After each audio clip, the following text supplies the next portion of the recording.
नमस्कार मैत्रिणींनो, कशा आहात? आनंदी ना? आनंदीच असलं पाहिजे. तर मी श्री आई हाऊसवाईफ आपल्या यूट्यूब चॅनलवर मनापासून स्वागत करत आहे.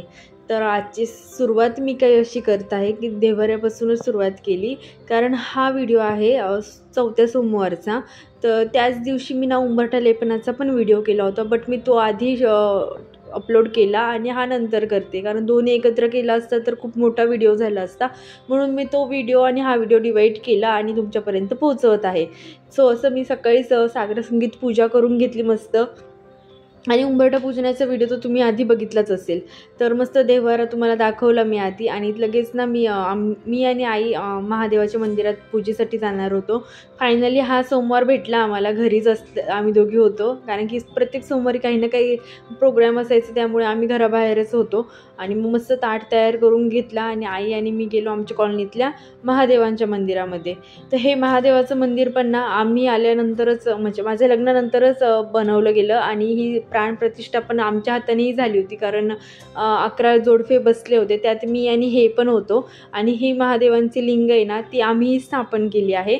आणि खूप छान वाटतं त्या मंदिरात आल्यावर. आपलं मंदिर वाटतं एकदमच. असंही प्रत्येक मंदिर हे आपलंच असतं, पण असं वाटतं ना की ह्या मूर्तीची स्थापना आपण आपल्या हाताने केली आहे, तर खूप छान वाटतं, खूप पॉझिटिव्ह वाटतं.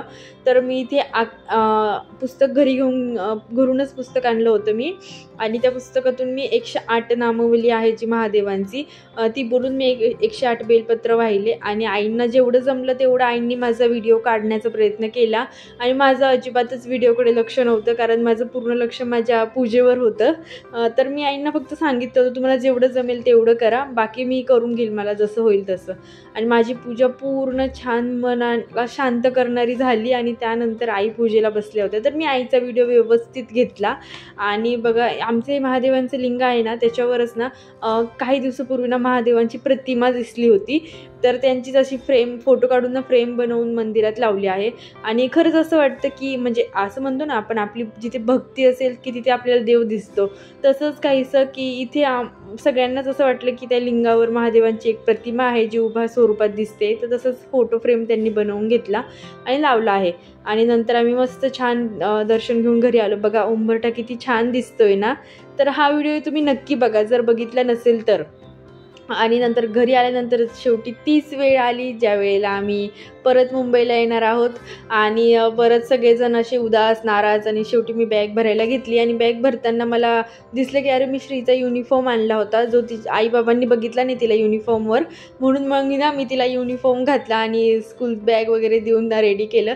तर सगळ्यांना खूप आनंद झाला. असं असतं ना की आई पप्पांचं किंवा आपल्या आईवडिलांचं सगळं सुख आपल्यानंतर आपल्या मुलांमध्येच असतं. त्यांना नात जे काही असेल ते त्यांना एकदमच प्रिय असतात. म्हणून तिला अशा रूपात बघून सगळ्यांना खूप आनंद झाला की ती अशी जाते का स्कूलला. खूप कौतुक करत होते आणि तिलाही खूप छान वाटत होतं.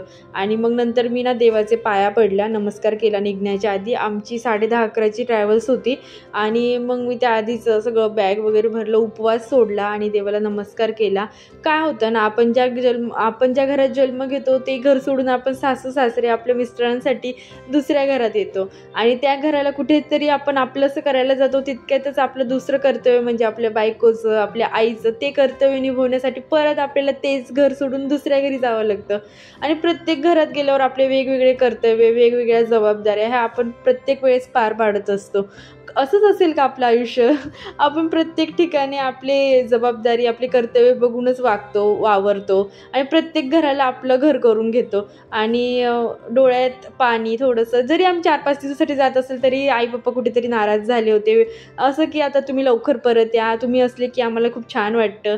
आणि ते डोळ्यात असं थोडंसं पाणी अडवून ठेवलेलं, आणि चेहऱ्यावर छोटी स्माईल असलेलं स्मित हास्य असून आम्हाला त्यांनी निरोप दिला, बाय केलं.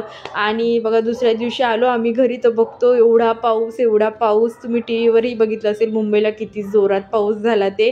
आणि मग इथे आल्यावर तुम्ही बाकीचे व्हिडिओ शूट केलेच नाही, कारण घरात पण थोडंसं आवरावर होती. श्रीची स्कूलला तर सुट्ट्या होत्या, त्याचं काही नव्हतंच एवढं.